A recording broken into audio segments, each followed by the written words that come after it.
দিনটি ছিল 1931 সালের 16ই সেপ্টেম্বর। পরাধীন ভারতের খড়গপুরে হিজলি ডিটেনশন ক্যাম্পে হঠাৎই বেজে ওঠে ঘণ্টার আওয়াজ। এরপরই ব্রিটিশ পুলিশের বন্দুকের আওয়াজ পাওয়া যায়। বন্দি নিমেষের মধ্যে ছড়িয়ে পড়ে দুই নিরস্ত্র বন্দী সন্তোষ কুমার মিত্র এবং তারকেশ্বর সেনগুপ্তকে ব্রিটিশ সরকারের পুলিশ হত্যা করেছে। এই ঘটনা দেশের স্বাধীনতা সংগ্রামের ইতিহাসে হিজলি গুলি চালানোর ঘটনা নামে পরিচিত।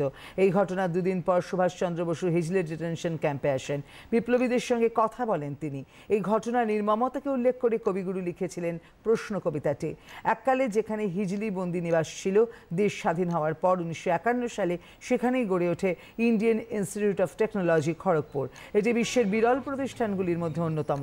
নেহেরু মিউজিয়াম সায়েন্স অ্যান্ড টেকনোলজির প্রাক্তন আধিকারিক অধ্যাপক অরিজিৎ দে এবং আইআইটি খড়গপুরের মেকানিক্যাল ইঞ্জিনিয়ারিং বিভাগের অধ্যাপক আনন্দরূপ ভট্টাচার্য জানান তাদের প্রতিক্রিয়া।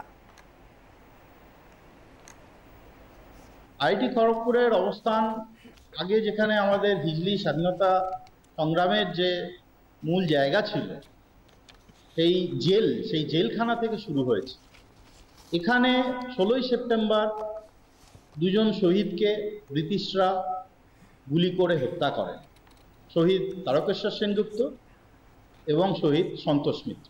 আইআইটির এই যে জমি, এটা হচ্ছে ল্যান্ড অফ স্যাক্রিফাইসেস। আমাদের পরাধীন ভারতে স্বাধীনতা সংগ্রামীরা, বিপ্লবীরা এক স্বাধীন ভারতের স্বপ্ন দেখেছিলেন এবং সেই স্বপ্নকে সাকার করার জন্য এখানে আইআইটি তৈরি হয়। একটা কারণ, বিধানচন্দ্র রায় যখন জওহরলাল নেহরুর সঙ্গে কথা বলেন, তখন তিনি এই কথাটি নাকি বলেছিলেন, যেটাই স্বপ্ন দেখেছিল, this is the land of sacrifices of a freedom fighters who laid down their lives, so let the centre of excellence B established here.